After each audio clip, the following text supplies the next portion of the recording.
Hello everyone and welcome to my first XCOM 2 challenge run that isn't a solo class run. So today we're going to be asking a question that's a bit different to the questions we normally ask on this channel. See, like I said in the last video, I needed a break from solo class runs, so I thought what might be a cool thing to do instead. And the basic idea I came up with was, what if we went back through all the previous solo runs and brought one soldier from each of them together for a crossover team-up video. And I figured if I'm using one soldier of each class, why not make things a bit more challenging and use only one of everything? So today we're asking the question, can you beat XCOM 2 War of the Chosen with a maximum of one of everything on the tactical layer? So what do I mean by that? Well, just like it sounds, we can only use one of each type of the following: soldier classes, weapons, weapon mods, PCSs, and utility items. For some examples, we can only have one ranger in our barracks. We can only equip a scope on a single gun.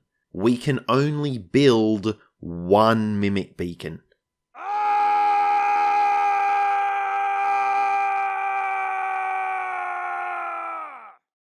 So basically just no double ups of anything on the tactical layer.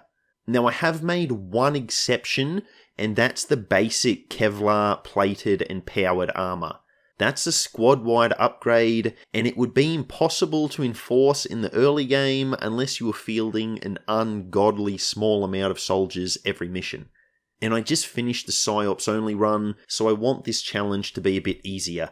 But the one-of-a-kind armors, like the exosuits and spider suits, still have the only one limitation. We can't have any double-ups of those. And a cheap plug before I dive into the run, I do live stream these challenge runs on Twitch, and the live streams get archived on my second YouTube channel. The links to both are in the description. Please consider checking them out. Now for the rules. The first two are what you would expect if you're a regular viewer. We're playing on Commander difficulty, and we're playing on Honest Man, which means we can only reload in the event of misclicks and glitches. Now the third rule is a little bit different. We're limited to a maximum of one for each soldier class, weapon, weapon mod, PCS, and utility item.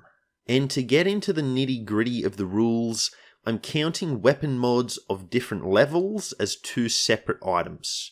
So as an example, we can only use one advanced scope, but we could use an advanced scope and a superior scope together. Another consideration is that we may be forced to take multiple frag or plasma grenades on a mission, since we can't have a totally empty utility slot. So in this situation, I have to specify before the mission who the one person using the grenade is. Now usually this will be the grenadier. Everyone else is not allowed to use the grenade they're carrying. And different types of grenades count as different items, so we can still use a flashbang and a frost bomb at the same time, as one example. Another issue is that we have 3 soldier classes that all use assault rifles, so I'm counting the regular assault rifle, the tactical legacy pack assault rifle, the boltcaster, and the Warlock's rifle all as different weapons. And guns with built-in weapon mods, like the Warlock's rifle, do not count towards our weapon mod limit. Now if one of our soldiers perishes, we can train a new one. And same thing if we lose any items like an exosuit. We can build a replacement if the original is gone. The point of this challenge is that we can only use a maximum of one at a time. There's no rule against getting replacements if we lose the original. And our restriction only applies to the tactical layer. We can build multiples of things on the strategic layer, like radio relays and scientists. That's perfectly fine. So I start at Templar HQ and set out on the first mission. I've used the starting soldiers mod to give us one of each soldier type, and Gatecrasher goes off without a hitch. And here's a look at our barracks. Now I've only done 9 solo class runs, but there are actually 10 classes in the game. the last being the rookie class. And Paul Green is back from our Sparks run to fill that role. Now again, this is our roster for the whole game. If we lose someone, we can replace them, but we're still running with a maximum of 10 soldiers. And 2 of them are pretty useless, the Psyop and the Rookie. Now the Psyop will get much better later on in the campaign, but for now, we've really only got 8 soldiers to work with. The Psyop and Rookie will still have some use, but it's up to the other 8 to carry the run. And that's probably going to be the most difficult aspect of this challenge. We have a very small amount of soldiers to work with, so will loss and injuries could really prove to be a problem. Now we thankfully have the Spark Arnie, who is going to be invaluable, especially in the early game. He won't be affected by will, so we can deploy him on every mission and not have to worry about fatigue. And this is also the reason I chose to start at Templar HQ. If we do sustain injuries, we can scan there to reduce the recovery time. That could be really useful. I build a flashbang, medikit, and the resistance ring, and we're soon ready for the first guerrilla op. We send Arnie, Failed the Specialist, Ghost the Reaper, and Drifter the Sharpshooter. And I should say here, it's probably been about 2 years since I played XCOM 2 without doing a solo class run, and it is so nice having some squad diversity. The scouting ability of a Reaper combined with the sheer firepower of a Spark, yes please. I'm not used to this, but I'm really enjoying it. On the strategic layer, we get a breakthrough research for +1 damage to our swords. That should be quite nice. Time for mission number 3, and I'm again bringing Failed. As a specialist, he should level up the fastest, and I'd really like a sergeant before the retaliation mission. This will allow us to purchase the first squad size upgrade, so we can do that retaliation mission with 5 soldiers instead of 4. Now the third mission has the Horde sit rep. I've equipped Arnie with an advanced scope, which we were lucky enough to pick up on the previous mission. We're going to be using him quite a lot in the early game, so it makes sense to give him the best gear. I've also equipped Drifter with a regular scope. We've been pretty lucky finding scopes so early in this run. And this one goes fine as well. Harbinger with her grappling hook is able to reach the VIP super quickly. This beats having only Psyops, I gotta say. Now sadly Failed doesn't get his promotion to Sergeant, but Arnie does. Well, it's not called a Sergeant for him, he's now a Knight, but the GTS will recognise his promotion, and that's pretty wild.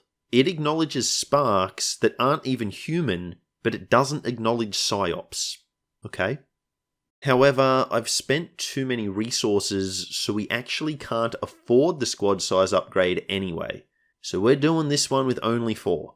I make sure to bring Red Devil the Templar.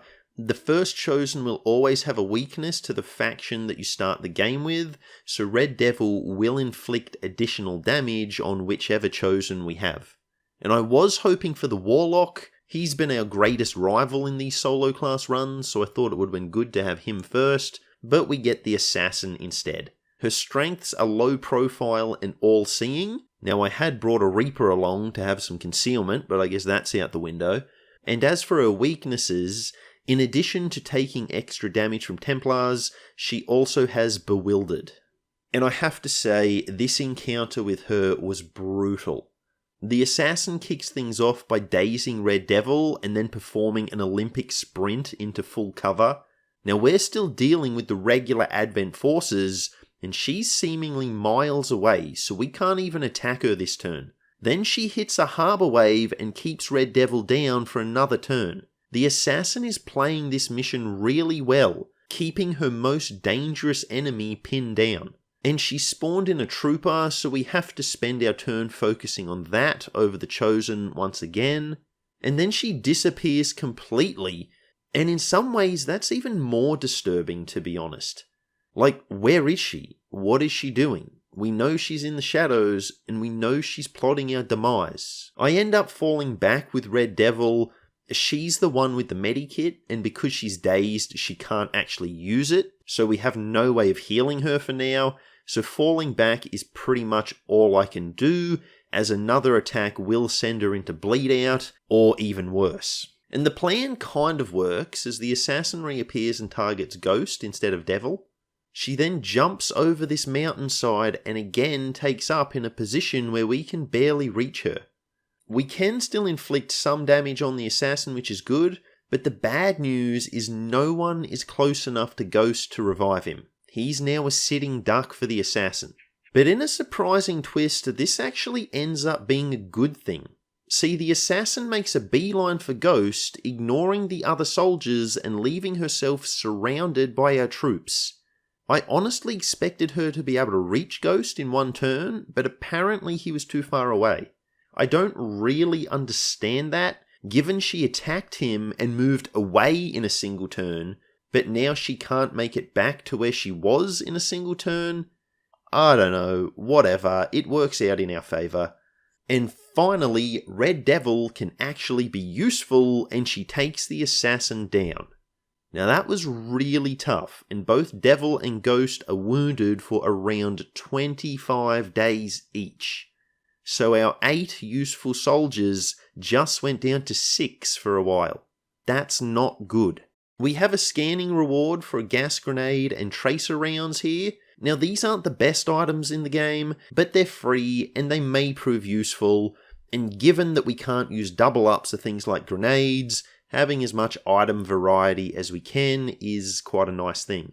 I also begin construction on the infirmary here. It seems like we're going to need it. We complete a covert op, and check this one out. I found a really good use for Metla the Psyop and Paul Green the Rookie. As long as there's no risk of ambush and there's not a level requirement, these guys are the perfect duo for covert ops. They won't be much use to us on the tactical layer, but they can complete these operations, which is going to free up the rest of the team. Now we can't use the skirmisher we've recruited here. I dismiss them from the barracks straight away. We're only allowed to have one skirmisher, and we already have one. Or at least I dismiss them as soon as I remember to, but we don't use them in combat. The real advantage of meeting the skirmishers is that A, it will allow us to scan their HQ if we want to, and B, it gives us more possible covert ops to choose from. This next guerrilla op is pretty wild, and you can see my loadout here. Giving a sharpshooter a medikit isn't what I would normally do, but these are desperate times that we're in. He'll probably be at the back of the group, and I'm hoping I won't need to use the medikit, so it should be fine, hopefully. The objective is to plant the X4, and even yellow dashing every turn, we're down to our last turn before the timer expires before we even come across a single relay to extend the timer. Now thankfully once we find the first, there's a whole bunch of them all grouped together, so we can buy ourselves plenty more time after that, but this one was really close. This was a really bad setup for the map. Also, Arnie has the Rainmaker ability now, and the AoE on his rocket is just ridiculous. So a little bit of a close call at the start, but this one's another success. Then we have the first supply raid, and I finally purchased the squad size 1 upgrade. I could have had it for the last mission too, I just forgot to buy it. But we've got it now, and here's the loadout for this one.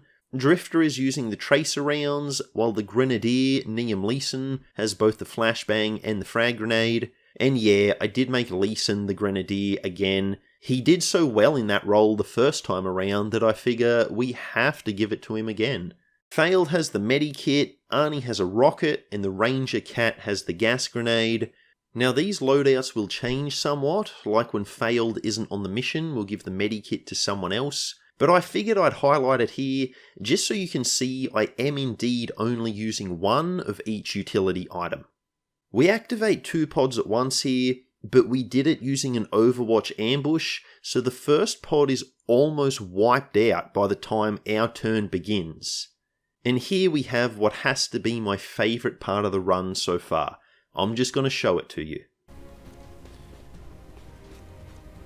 I really want to hit all those dudes. I want to hit all 3 of them. Yeah, like that. That's what I want. That's what I want in my life. Screw the loot box.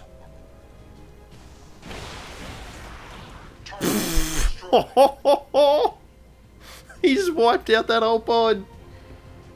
Oh. Oh my goodness. Just one shot an entire pod.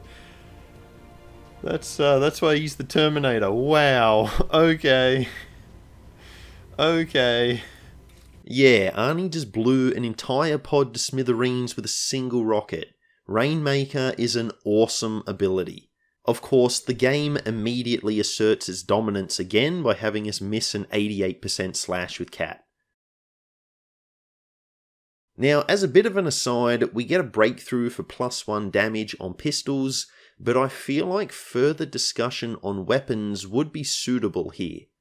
See, I've taken for granted how inexpensive weapon upgrades are on solo class runs. Like if we look at sharpshooters just as an example, we only need to buy upgrades for sniper rifles and pistols. Everything else we can skip.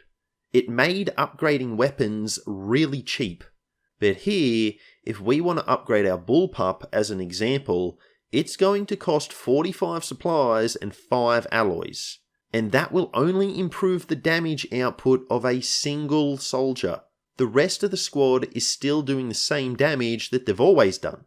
So improving our weapons is going to be much more expensive on this run. The next guerrilla op is another interesting one. The assassin shows up and I really don't want to face her. We've already got a couple of injured troops and I'd like to avoid racking up any more. And then I get exactly what I want. See, this is an eliminate the field commander mission and the commander shows up right in front of our face. I throw down the evac zone, planning on finishing him and then booking it out of here. And look how close the assassin is. One more turn and she would have wreaked havoc on our squad. But as it stands, we can simply eliminate the commander and then be on our way. We don't need to engage with her at all. We've stopped the dark event, and the reward that we've missed out on was just a new soldier, which we wouldn't have been able to use anyway. So this is our first mission that wasn't an outright success, but we still got what we wanted. No dark event and no injuries. That's really good. Also, look at this. This soldier, August Lindenhurst, is at the black market. This is the same unconscious soldier we left for dead on the first council mission. That means he woke up, fought off the Lost, and made his way back to civilization all on his own. This guy is a beast. It's a shame that we can't use him.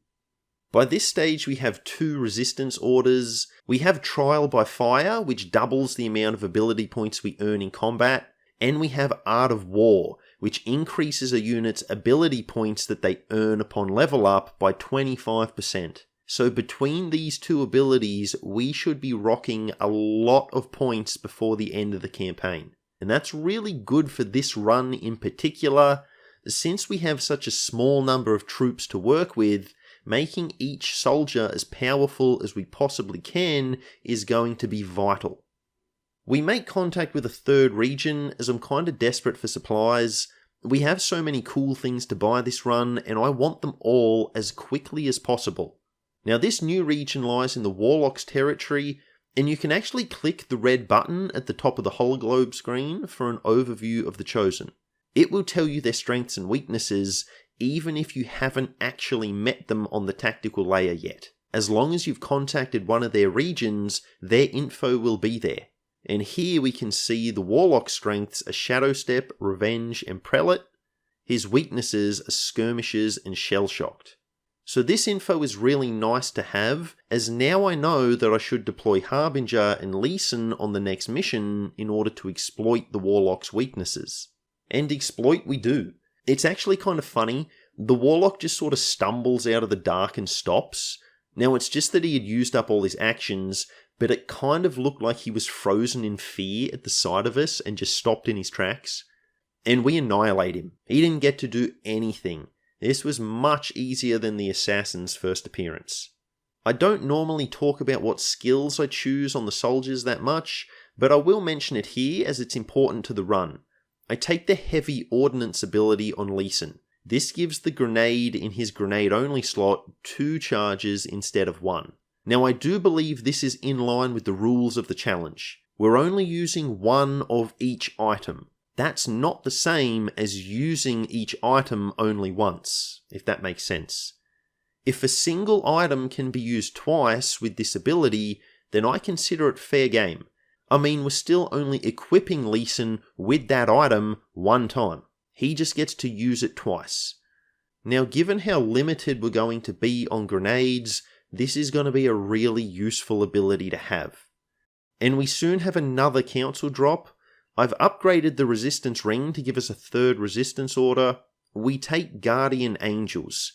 This means we'll never be ambushed on a covert op for the whole campaign. And I'm really excited for this. I cannot stand ambush missions. And we have had another retaliation mission by now, so we can finally build our one and only Mimic Beacon. Things are looking pretty good right about now.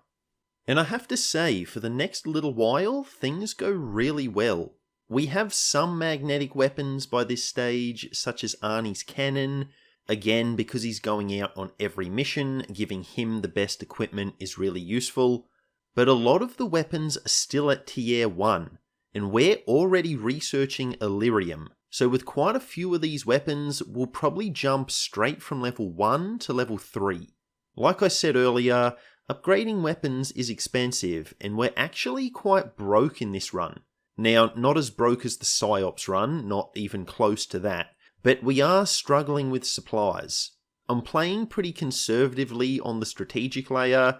I don't want to expand out too far. We haven't met the hunter yet, and I'd like to keep it that way for as long as we can. And we're getting really lucky with lots of covert ops to reduce the avatar progress, so expanding isn't really needed. But of course, the downside is that having fewer regions does mean we have less income. We get quite a few breakthroughs, either as covert ops or research projects, that give us extra weapon mods on some of our guns. We also get the breakthrough that lets us reuse weapon mods. Now this is really good, as I've actually been regretting giving the scope to Drifter. He's going to eventually get the Hunter's Rifle anyway, so his scope really isn't necessary. This way we can take it off his rifle and give it to someone else like Lee Sin, who doesn't have access to a better weapon. And that may be worth mentioning now. How come I'm not using the other Tactical Legacy Pack weapons? Why only the Assault Rifle? Now the truth is that I don't think we need the other ones. The Assault Rifle is unique because we've got 3 different classes that use it, so we need a lot of different Assault Rifles. But I also think it's kind of fitting. We used the Tactical Legacy Pack rifle in the Psionics run because we needed it, but we never used any of the other weapons. So given this is meant to be a crossover event, I kind of like the idea that the one TLP weapon we used also gets to have a comeback. I begin constructing the Scilab here. This means foregoing weapon upgrades, but our limited amount of soldiers is holding us back much more than our weapons. Being able to train up Metla and having a 9th powerful unit will be really helpful. So we scan at Skirmisher HQ for a bit to build this facility as quickly as we can, and because we can only train one PsyOp anyway, we don't have to worry about upgrading the lab, so that part's pretty nice. We have another round of guerrilla ops, and I want to stop the Rapid Reinforcements Dark event. It's really bad. Now unfortunately, this mission has the low profile sitrep, so when we try to deploy on it,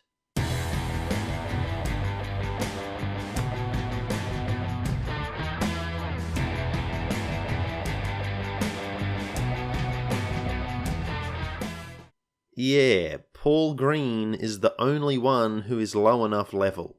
Metla might have been low enough level as well, but I think he was still a day or 2 away from returning from a covert op. Now this is a neutralize the field commander mission, and there's no way Green can take on one of those things on his own, let alone all the other enemies that will be on the map as well. So I don't think we're going to be stopping this dark event. So we head out on a different guerrilla op, and the Warlock shows up. He lasts a little bit longer than last time, but he still doesn't put up much of a fight. His weakness to explosions means that Lee Sin and Arnie can deal big damage on him. And on this mission, Failed gets a hack reward that gives him a permanent plus 20 to his hack. That's going to be really useful, especially given that we're still fielding level 1 gremlins. We soon have a council mission, and this is the first of the campaign that I can say is a proper disaster. We see this pod early on, and I try to engage it, but they just keep moving away from us. So then I decide that we'll ignore them, we'll push on. We can't afford to chase them over the whole map, we'll run out of turns. But see, then up-throttling kicks in, and every pod on the map begins converging on us. Now we do a lot of damage, but there's just too many enemies. We have to evac. And added onto this problem, Arnie is too far from the evac zone to get there this turn. I used the rest of the squad to wipe out as many of the remaining bad guys as we can, and then they evac. And now Arnie is on his own. We begin an extremely high stakes game of tag as Arnie moves around this building, trying to stay out of line of sight while he makes his way to the evac zone. Now we've had to abandon the VIP we were trying to rescue, but an explosive that we used earlier has actually destroyed the wall of the truck that she was in.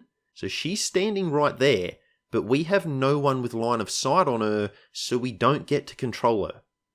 Now Arnie has taken big damage, but he can finally make it to the evac zone. We're not going to lose him this mission. But before I go, I figure let's move him out to get line of sight on the VIP, and then he can evac. Maybe we can still win this mission, that would be quite the comeback. But no, never mind, we lose. The VIP is one tile short of the evac zone. And it's the last turn of the mission, so we just miss out. So we've lost the mission and the region, but we've taken no casualties, so that's really good. It was touch and go there for a minute, and I was worried. We construct the training center. This will allow the base classes to learn extra abilities, and I figure this is a relatively cheap way of making our soldiers significantly more powerful, especially with the large amount of ability points that we've been building up thanks to our resistance orders. We then have another council mission, and that seems really weird, like we just had one and we're literally having this one as the very next mission. So here, I decide not to push our luck any further, and I purchase the squad size 2 upgrade. Now fatigue is going to prevent us from always fielding squads of 6, but we will at least have the option for the really important missions. And this council mission goes much better than last time. Having that extra trooper really makes a difference. However, this next mission has the surgical sit rep. That means 3 soldiers maximum. No squad size upgrades are going to help us here. Now I purchased the Boltcaster ages ago and I upgrade it to Plasma and I equip it on Cat. We also purchased Cal 90 Bullpups quite a while ago, so Harbinger will be doing good damage too. Now the last time we had this sit rep, things went really badly. And you can see that in my PsyOps video. So let's hope that this time...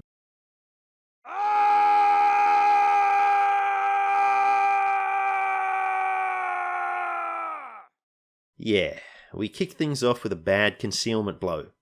And I thought the Archon would go for blazing pinions, but it doesn't. Instead, it takes the flank and almost one-shots Harbinger. She has 1 HP left. I was really panicking here. The Viper still hasn't had its turn, and it could easily wipe out our skirmisher. Now thankfully, it instead targets a Lost, but this was really close. We take the pod down. It does require using our Mimic Beacon to do so. I just can't risk Harbinger being hit even once. And then we push forward, but we get bogged down on this rooftop. I've gotten a glimpse of a pod just in front of us, so I don't really want to move down any further before we're ready, but the Lost just keep coming, so we're never going to be ready. And we're running out of time on the mission timer as well, so there's no choice, we just have to move in. We make it through the final pod, but the amount of Lost pouring in is just pure evil. And we get into this situation where Kat is the only person left with actions, but she can't make it to the X4 spot before the turn timer runs out. I went for a slash, hoping we could plant the X4 even after using both actions, as if it was an evac move, but there's no luck. We can't do that. And I got really mad at myself here, as literally the second after I clicked on slash, I realised I could have just used run and gun instead. That would have solved our problem entirely and we would have won the mission. But I was panicking and I made a bad play.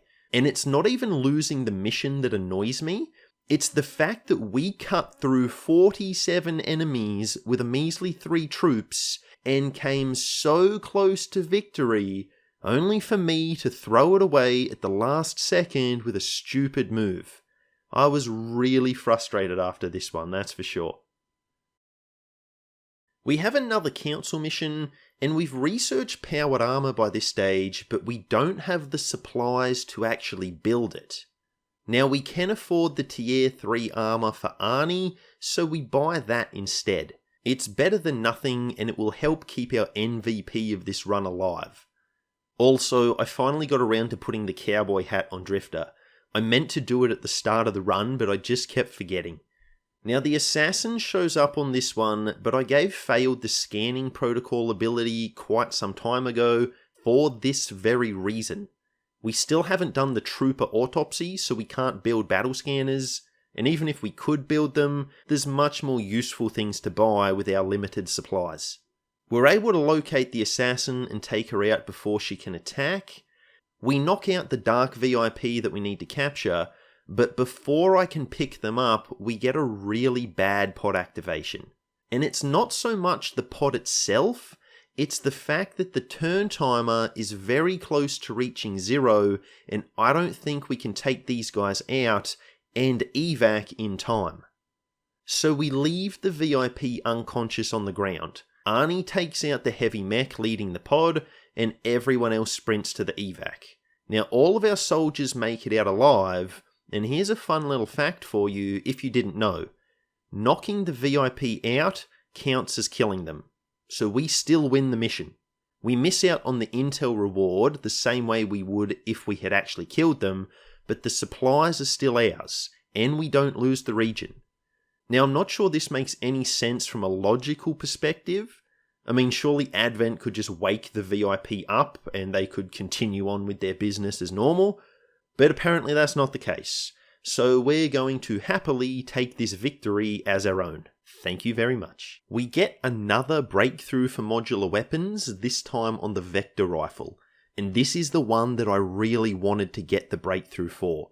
The combination of a scope, autoloader, and expanded magazine makes the Reaper's Banish ability insanely powerful. So I'm very happy to have picked this one up. We soon make our way to the Hunter's territory. I'm wanting to expand out now as the lack of supplies is becoming a real problem, and contacting more territories is the best way that we can get more supplies. So his strengths are Regeneration, Immune to Melee, Watchful, and Mech Lord.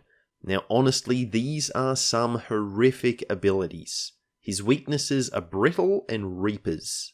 He's lurking near the evac zone, and we end up activating him and a pod of 3 Advent soldiers at the same time.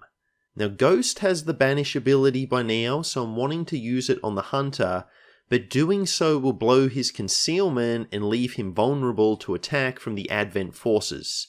So I decide instead we'll deal with the soldiers first, and then we'll worry about the Hunter.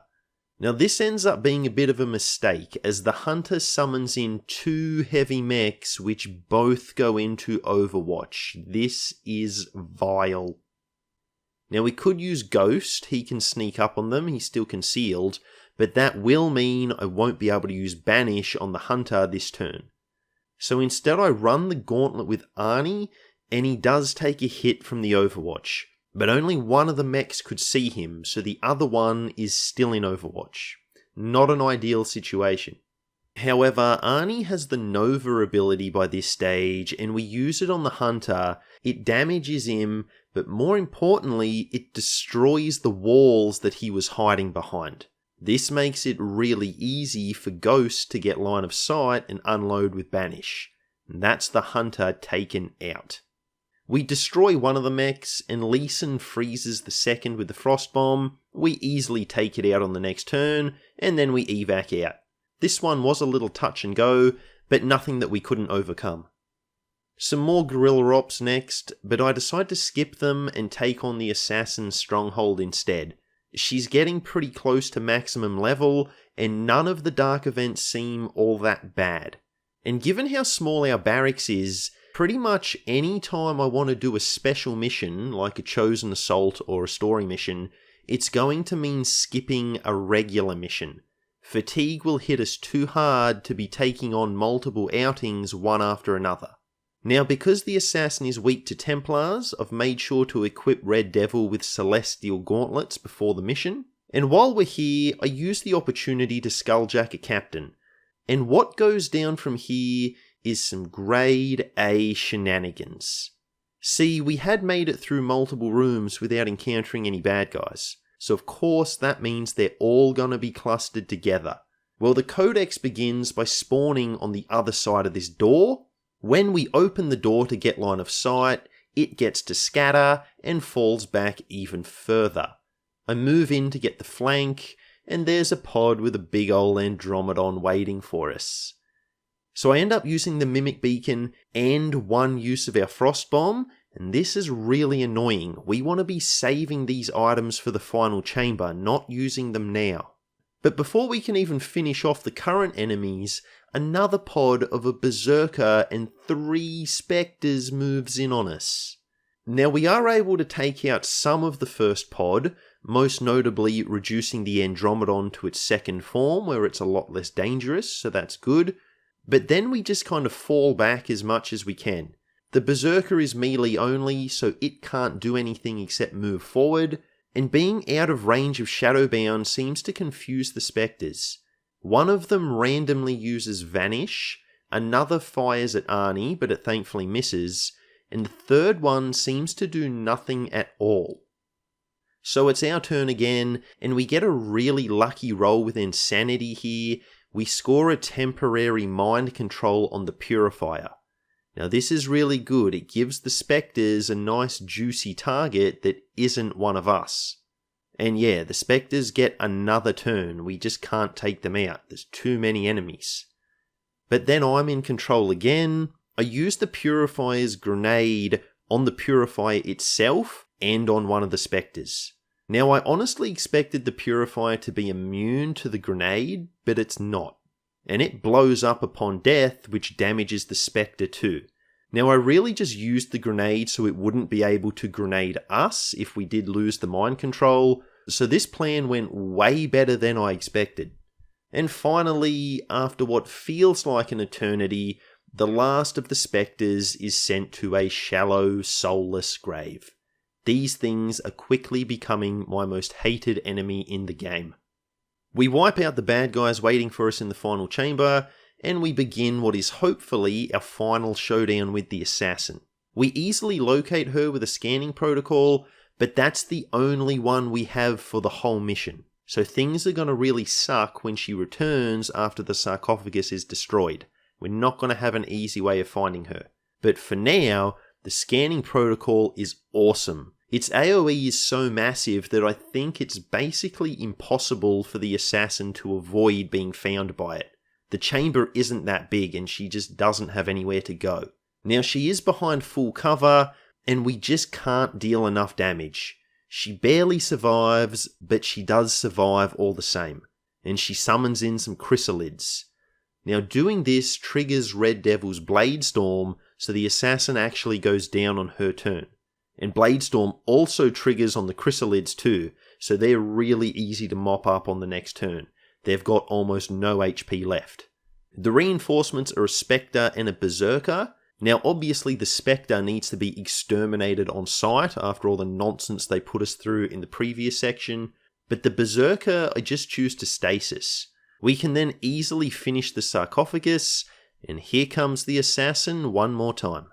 We have to find her the old-fashioned way, and even movement preview cheese isn't giving me anything useful. So instead we just fan out across the chamber, and we actually find her quite easily, and she only has half health, and Red Devil is doing massive damage to her, so she's gone. Excellent. So with the assassin out of the way, we then have another supply raid, and we have this little stun lancer buddy joining us on this mission. We got the Continental bonus that gives a chance of Advent defectors joining us quite some time ago, but I think this is only the second mission where it's actually activated. Now I was just thinking, maybe this guy is Thornton from the PsyOps run. Maybe he's also returned for this crossover spectacular. So yeah, we're going to be calling him Thornton from now on. And given there's only one of him, it's completely within the rules of the run to be able to use him on the mission. Now we get into a bit of a tricky situation where we're sandwiched between two pods. So I end up moving away from one of them out of line of sight in order to charge headlong into the other. Now this will mean we only activate one at a time, and we should have a full turn to take the first pod out before the second one then comes patrolling into us. Now it seems like a decent plan, at least I think so, and it's actually going quite well until we take out the purifier. It blows up upon death, which also causes the explosive cover that it was leaning against to blow up. So this is a double explosion, which causes a swarm of Lost to come hurtling towards us. So not great, but still not the end of the world. But here's where things go a bit insane. I shoot one of the Lost, and for some reason, this causes that other pod from earlier to activate. Now I'll let you watch the footage for yourself and see if you can figure out what on earth is happening here, because I have no idea. And this obviously puts us in a terrible position. There's heaps of Lost and an Andromedon, and we've barely any actions left. We've used most of them this turn. However, all is not lost. I do have a plan. Harbinger has combat presence, so we can move her into Green, who has the Mimic Beacon. We can give him another action, and he can slam that beacon down to save our hides. Except, apparently he can't, because line of sight in this game is garbage. I mean, just look at this. Her head is literally in the window frame, and she apparently can't see this guy in the room. I have no words for this. This makes no sense. So I did reload here. I really don't see how the pod activated in the first place, but I was willing to cop that. But this, there's no reason Harbinger shouldn't be able to see Green here. And line of sight preview only works on enemies in this game, not allies. So there's not even a way we could have checked if she would have been able to see him or not before we moved. You're simply relying on the game making sense, which in this case, I don't think it does. So is this reload justified? I think it is, so that's what we're going to go with. And I guess it's worth mentioning here that yes, we are so lacking in the number of troops that we have had to deploy Green the Rookie.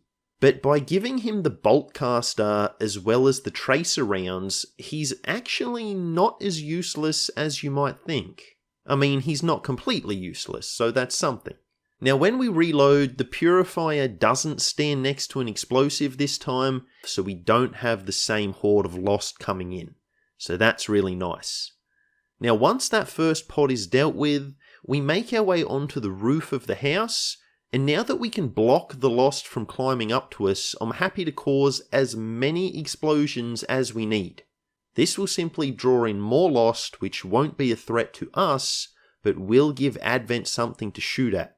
And that's really what Advent do. They don't bother us too much here. They are much more focused on the Lost. Then I grapple with Harbinger as I'm wanting to move her around to flank the last remaining sectoid, but in doing so we inadvertently activate a Sectopod, a Stun Lancer, and a Heavy Mech. Now this is the first Sectopod we've seen, and I wasn't prepared for it. We used the Mimic Beacon, but it does go down, and the Stun Lancer and Mech still get to attack us. The Lancer does big damage on Harbinger, while the Mech hits Thornton for even bigger damage. So here I throw down the evac zone, and I'm fully ready to bounce.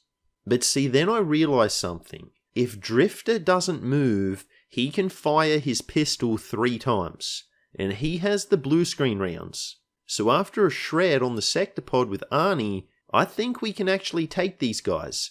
As long as we can finish the sectopod, we still have the frost bomb to shut down the heavy mech if we need to.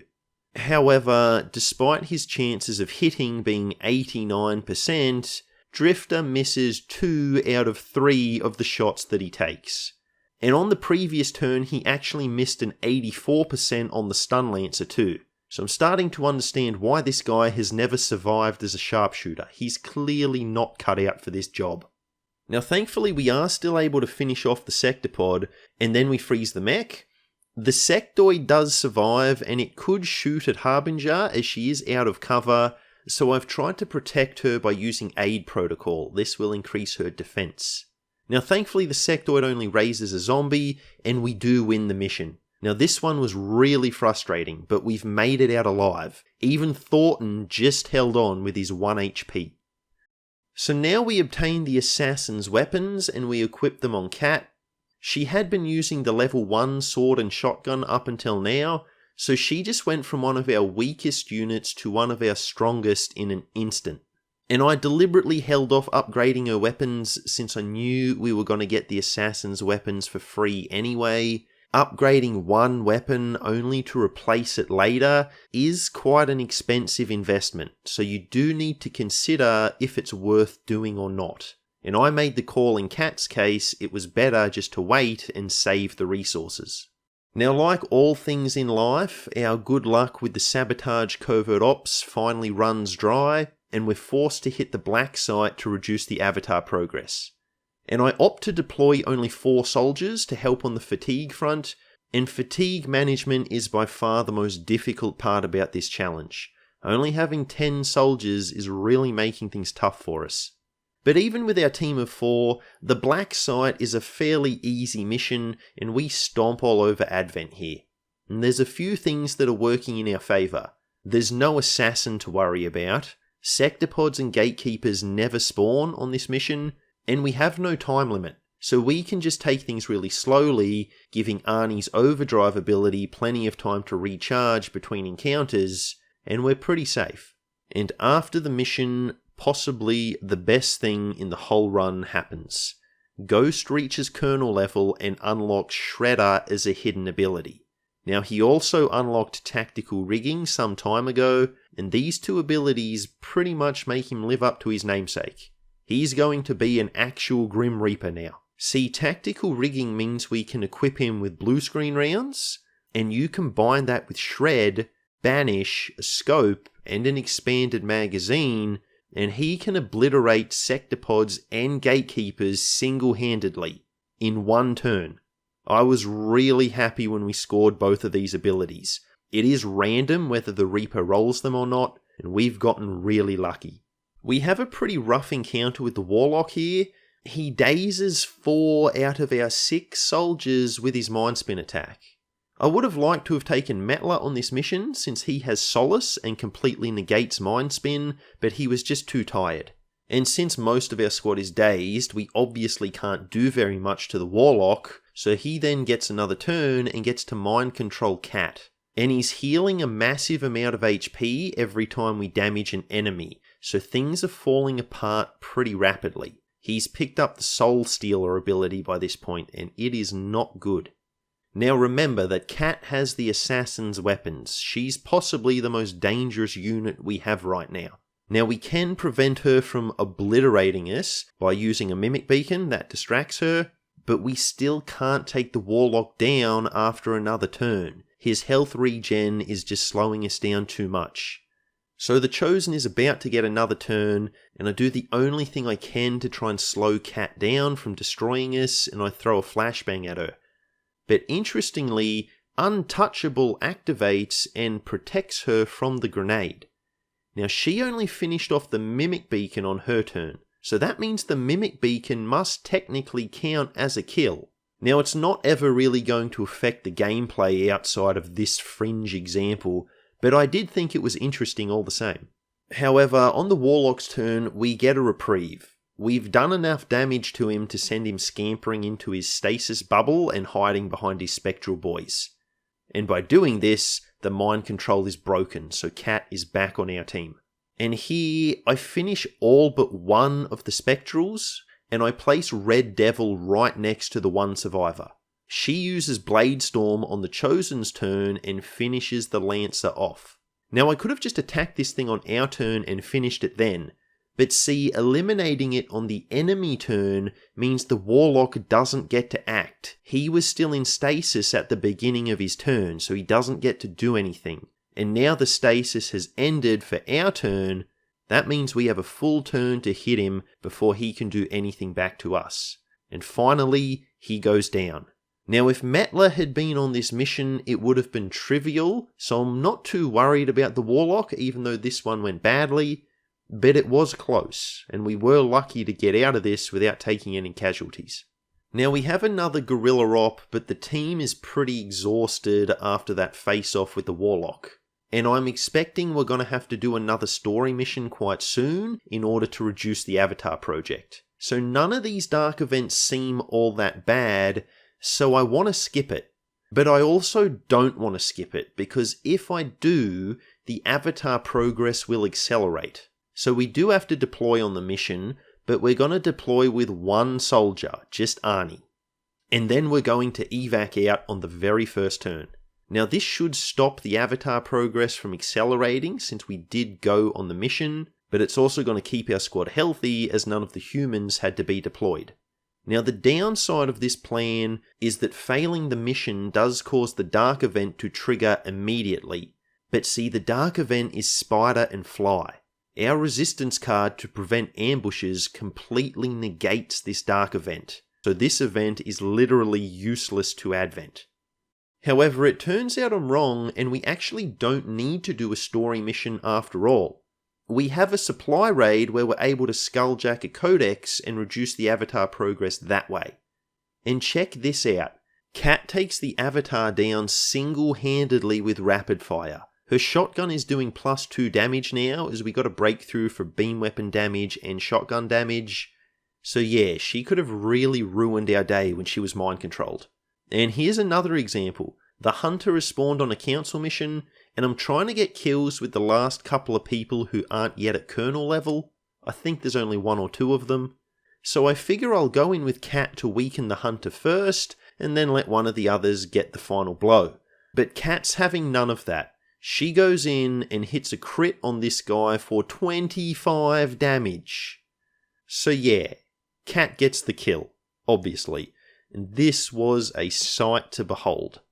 Now we had Thornton again joining us on this mission, as well as a mind-controlled Andromedon, and I tried to break a hole in the wall to get to the VIP in their jail cell. Now the Andromedon can get in there just fine, but for some reason, no one else is able to follow in the hole that has been made. Everyone else has to go around the long way. I don't really understand how that works, but whatever, we'll go with it. And really, we're fielding 8 soldiers on this mission, so we're not in any real danger. Even with the Hunter there, we were fine. Now things continue going well for a while, but the Warlock does reach maximum level. This means he can hit us with a base defense at any moment. Now I was hoping to keep him around to farm some more AP so we could learn more abilities on our troops, but the time has come. We need to stop him. Except we've been hit with a supply raid. Now I can't afford to delay the Warlock Stronghold, but I also don't want to hit 2 back-to-back missions and exhaust the team. Nor do I want to fail or skip the supply raid and lose the region. So it's not a great situation we're in here. But there is some good news. It's one of the loot box supply raids, so I decide we'll send in the 2 least useful troops, try to grab a single crate and then evac. 1 crate is all we need to win this mission, so hopefully we can do it. So Green and Drifter are the 2 men sent out on a treasure hunt. And the reason I want to use the least useful soldiers is because if they die horribly on this mission, which, let's face it, there's a strong possibility that they will, that will cause the least problems for us. We don't want to lose a super valuable soldier just before we have to go hit the Warlock. But it turns out we've actually got 3 soldiers, another blast from the past in Billy, or maybe this is Bob, I don't actually know, decides to join our dynamic duo and make it into a triumphant trio? Well, hopefully. But whoever this Advent Trooper is, Billy or Bob, we have to admire their bravery. This mission is about as close to a suicide run as you can get. I mean, of all the missions to join up with XCOM for, I wouldn't be heading out on this one. Just saying. So this guy is serious. And you will see both Drifter and Green have grenades on this mission. I didn't break the only one rule. I made the decision before the mission that I wouldn't use any grenades. So those two items are only there because we cannot have a completely empty utility slot. And my thinking was that if these two guys don't make it out alive, I don't want them leaving any valuable items behind. So the plan is to just make a beeline for a single crate so that we can grab it and then escape. But we get really miserable luck and this pod of Advent soldiers cuts us off. And even worse, Billy can't move without activating them. So what do we do? What do we do?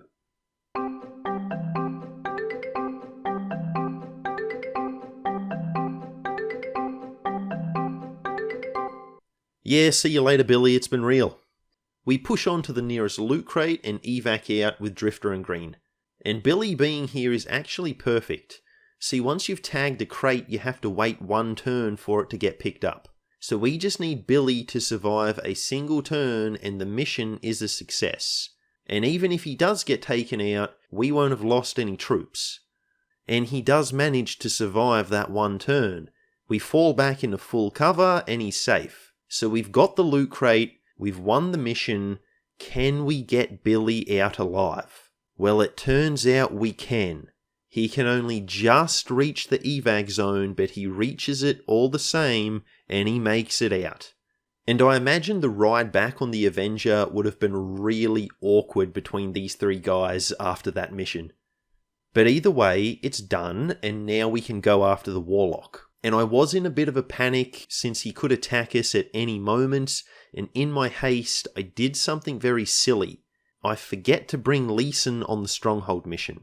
Now, given the Warlock is weak to explosives, Leeson would have been great to have. But we do still have some claymores with Ghost, and we've got a couple of heavy weapons with Arnie, so hopefully we'll still be okay. We stomp our way through most of the initial area when we reach the elevator, and the final pod is a Codex and 3 Spectres, a bit of a hairy group of enemies to deal with. So I decide we won't deal with them, we'll just book it to the elevator and totally ignore them. Except Metla is one tile short of getting to the elevator. And to make matters worse, I've only realised this after I've spent half the team's actions already. So this could be a problem. Now we stasis one of the Spectres and hit Null Lance on the other two. We then activate Reaper with Cat and slice everyone except for the guy in stasis to ribbons. So yeah, it wasn't actually that hairy after all. On the next turn we finish off the last Spectre and we head down to our nemesis. In the Warlock's chamber there's a Trooper and a heavy mech waiting for us. We dominate the Trooper and wipe out the mech, and once the Warlock himself is here, a rocket from Arnie destroys his cover and inflicts big damage.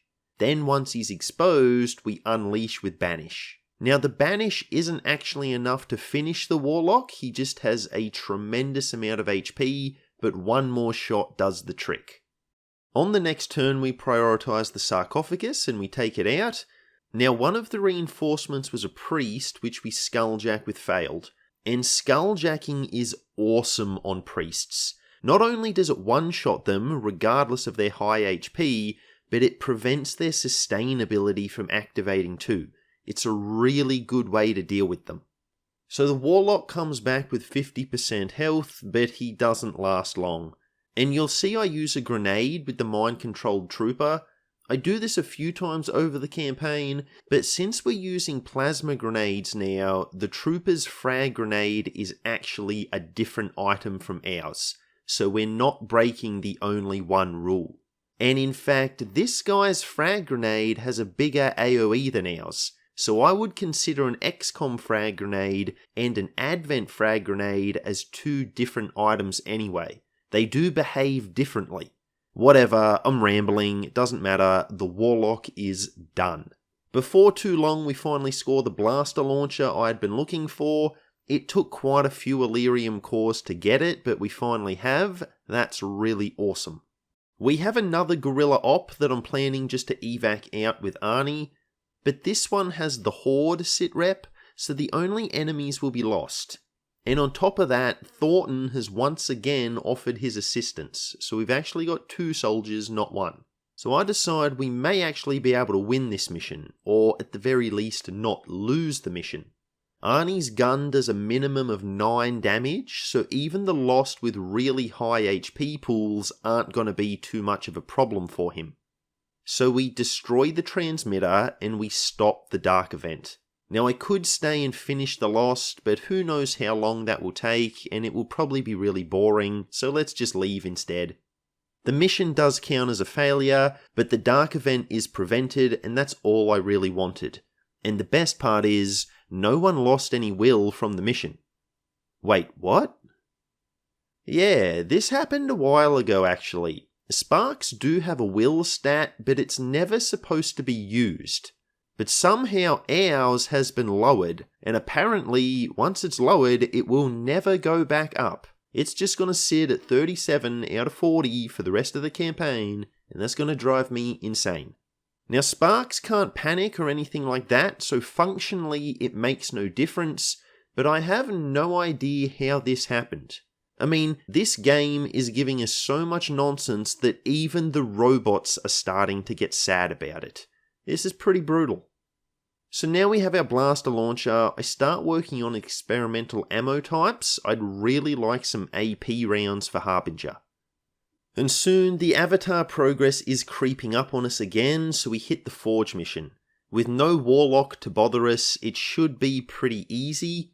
In fact, I think it's going to be so easy I only deploy 5 soldiers to save on the will front. Now one of these soldiers is Metla, and he's a maxed out PSYOP by this stage, so it might seem like I was being risky, but I really wasn't. We can handle this. And there's honestly not too much else to say. Even the sector pod that we can't destroy in a turn, we can just stasis. This mission went off without a hitch. At this point, I finally decide to buy most of the GTS upgrades. I could have bought them earlier, but for each one we purchase, only a single soldier will gain any benefits, so they weren't really worth buying until we had a surplus of supplies, which by this point we definitely do.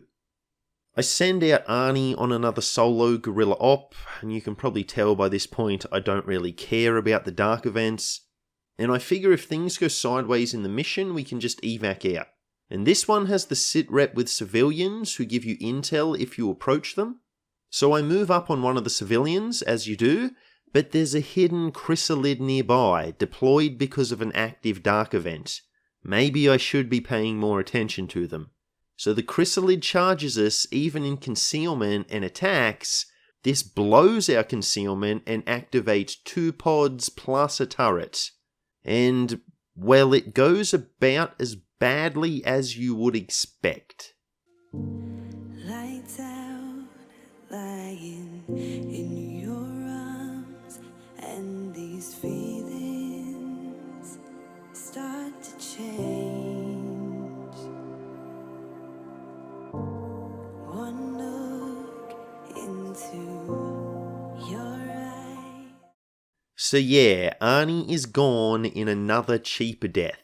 I mean, I know I messed up by moving towards this guy on a yellow dash, but the combo of 2 pods and a hidden chrysalid is still really garbage. It seems Arnie just isn't destined to survive in these runs. And of course the hunter warps in just to witness Arnie's demise firsthand. This guy's a jerk. But it gets even worse from there. Not only have we lost our MVP of this campaign, I've spent all my Elerium cores on powered weapons and ammo, so we can't even build another one. Now the sensible approach would have been to always have 2 cores in reserve, but I guess I just got a little too confident. I really didn't think anything could stop us at this stage. So reality check has been received. So this did put me in a really foul mood, and now I'm just wanting to massacre some aliens and finish this campaign. So off to the Psionic Gate mission for us. We mind control an Archon, and Thornton joins us once again. I guess he's looking for some revenge for his buddy Arnie too. So this gives us 8 soldiers in total. And the chrysalids aren't too much of a problem. We have Kat with the Assassin's Katana. She can just obliterate them with Blade Storm whenever they come out of the ground to charge her. So we meet the Gatekeeper. It still has 20 HP when Paul Green takes a shot and delivers the execution. He's in just as bad a mood as I am, it seems. And you'll notice Green now has the TLP rifle. It still gives him an aim buff like the Boltcaster, and I figured giving the Boltcaster to Metla was the better option. See, Metla has so many abilities he can use that having to reload after every shot isn't as big a deal for him. He's not going to be shooting nearly as often. But anyway, we've demolished the Gatekeeper with a rookie. It's a good feeling. Now the Hunter is also here, but that's why we have Ghost with Banish and Cat with Rapid Fire. And you'll see here, I actually take the time to finish the mind-controlled Archon before taking out the final chrysalid and ending the mission. The reason I did this was just because I did not want to leave a single survivor on this map. Yeah, losing Arnie really put me in a bad mood. So we're about 3 days away from finishing the Avatar Autopsy, which unlocks the final missions of the game, when we get hit with the base defense mission. I think this is the latest in the campaign I've ever had this mission. We mind control a codex, which I use to warp on top of the jamming device. I'm hoping between the codex and a blaster bomb, we can destroy the device from a huge distance and then easily fall back to the Avenger. But my plan doesn't really work, the device just has way too much health. So a sting from Ghost is also required. He's still in concealment, so he's safe, but taking that shot means it's going to take him an extra turn to make it back to the Avenger. So we're stuck here for a little longer than I planned. Now there's a mech with Overwatch. I use Red Devil to run the Overwatch as she has a really high dodge stat. I think it's over 50% by this point in the game. And she does dodge the shot, which reduces the damage significantly. But only seconds after I moved with her, I remembered that Harbinger actually has lightning reflexes, so I really should have done it with her. But it's fine, our soldiers are alive, and the path is now safe for everyone else to make it back to the Avenger. Now Ghost still isn't close enough to get there, but we can use an inspiration with Metla. That'll give him another action point, and he can make it back to the ship safely, and then we book it out. And generally speaking, the later in the campaign you get this mission, the easier it is, and this one was really easy.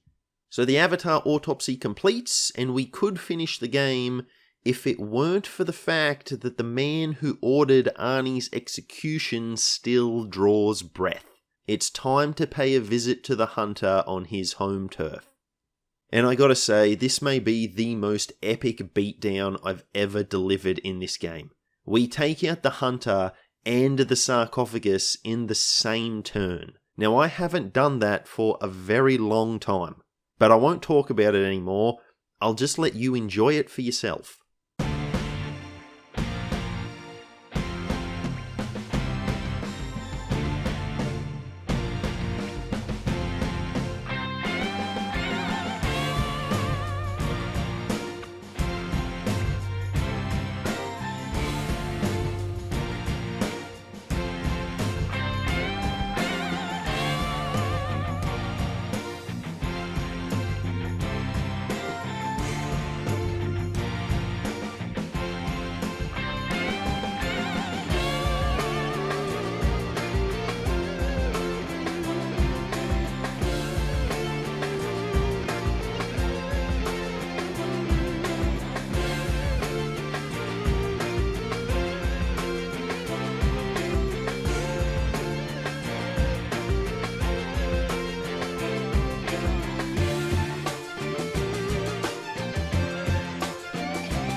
So yes, let this be a message to all those who would mess with our friends.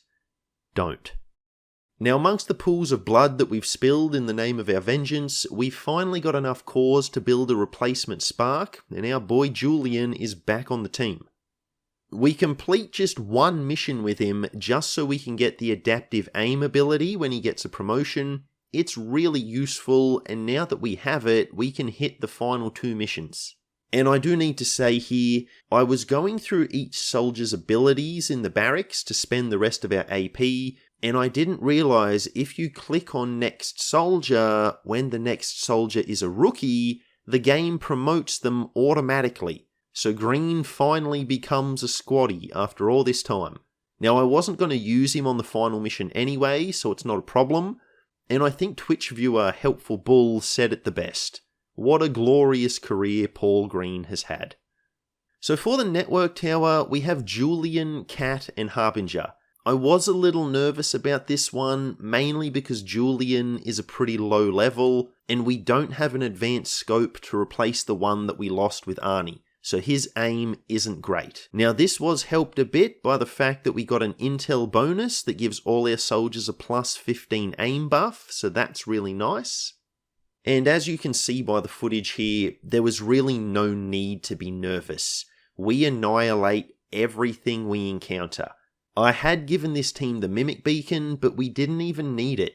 We just take it slow so Julian's overdrive has time to recharge, and we hand out some beatdowns. And we actually hacked the objective without ever encountering the final pod. That doesn't happen too often. So the final mission proper. And I know what some of you are thinking.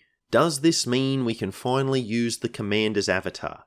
Well, I'm happy to say, yes it does. As long as there's only one of him, which there is, he's fair game, we can use him. And it honestly felt weird keeping him with the rest of the squad on this mission. After all this time, I've just gotten really used to putting him on the back lines.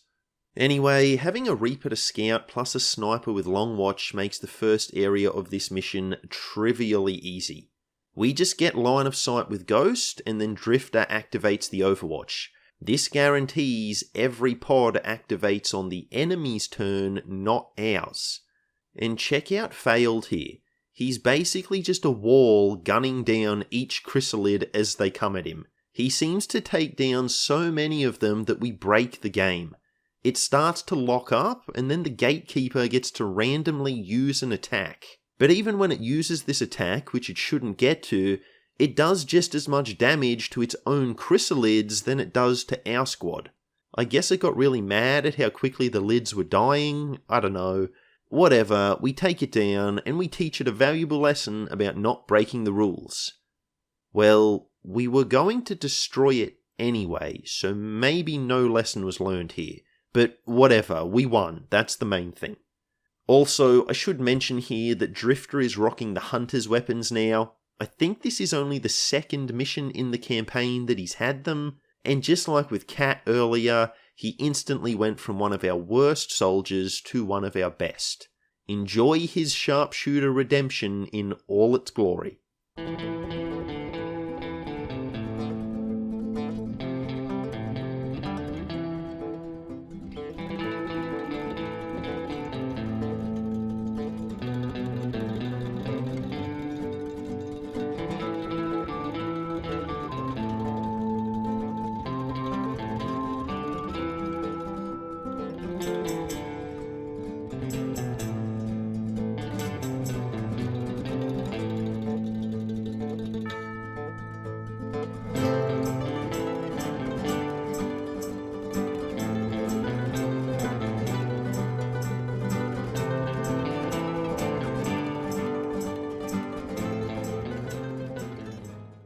So I guess the third time really is the charm.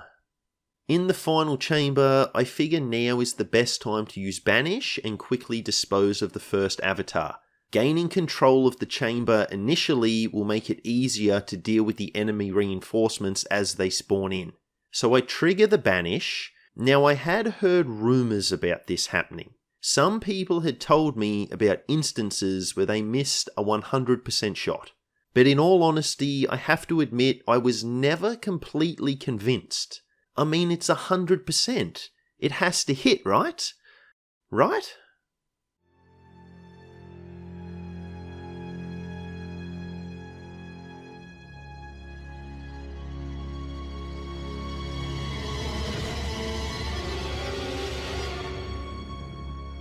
So yeah, it finally happened to me. You can indeed miss a 100% shot in XCOM 2.